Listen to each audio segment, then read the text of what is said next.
आ गई 3 माह के बाद माँ और बूढ़ी दादी की याद। बीवी के पलू से निकलने को दिल कर गया छोटे साईं का। अम्मा साईं ने खफीफ सा तनज़ किया तो वो वाकई शर्मिंदा हुआ, क्योंकि इस अरसे में वो वाकई उनसे मिलने नहीं आया था।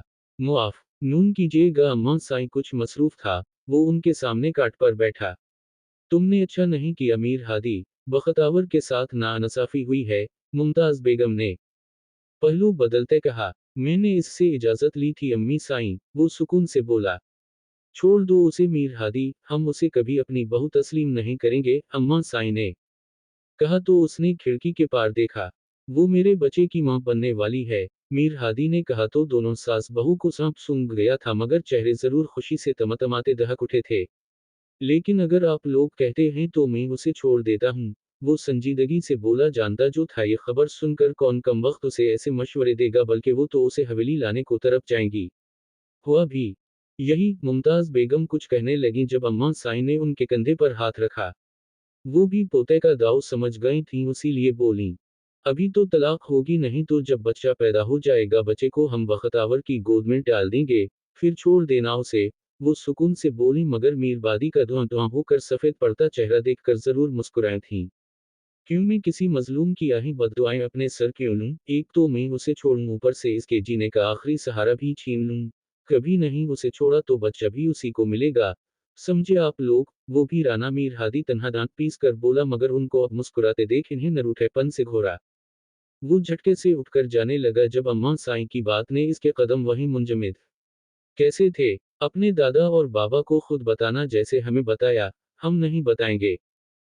वो जानती थी उनमें सख्त कस्म की नाराजगी चल रही है उसी मदय को लेकर, और अगर मीर बादी इन्हें खुद से ये बताएगा तो ये नाराजगी दूर हो सकती थी। सही, बस एक लफ्जी जवाब था, ना हाँ थी ना। कब ला रहे हो उसे हवेली? उनकी बात पर मीर बादी को सुकून मिला था, जानता था ऐसा ही कुछ होने वाला है। अभी कुछ वक्त लगेगा, वो कहता रुका नहीं था, वहां से निकलता चला गया। और फिर पंचायत और जमीनों के बखेड़ों में ऐसा उलझा कि गैर रात तक भी इसकी जान नहीं छूटी थी। मीर हाशिम ने उसे किसी ना किसी काम में उलझा कर ही रखा। फिर अम्मा और अम्मी साईं के इसरार पर वो हवेली रुक गया।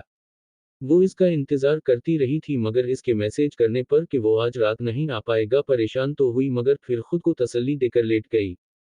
आधी रात का वक्त था। हैरत अंगेज तौर पर मीर लाज अंधेरे में डूबा हुआ था जब गैर मामूली से शोर पर लोयजा की आंख खली थी। वो उठकर बैठी और आहिस्तगी से दबे कदमों बाहर आई। वो शैतान सिफत सांड पिछली जानिब से किचन में घुस चुका था। हाथ में एक बोतल थी, जो कि शायद शराब की थी, और दूसरे हाथ में एक बड़ा तेज धार खंजर। वाह वाह वाह, आज तो शराब और शबाब दोनों से लुत्फ उठाना है, मजा ही आ जाएगा। वो बोतल मुंह से लगाता बुड़बड़ा। बाहर वो जो लाउंज तक आई थी, किचन में इस शैतान की मौजूदगी देख और इसकी मकरू अजाइम जानकर खौफ से ले की तरह सफेद पड़ चुकी थी। बेख्तियार हाथ अपने पीठ पर रखा।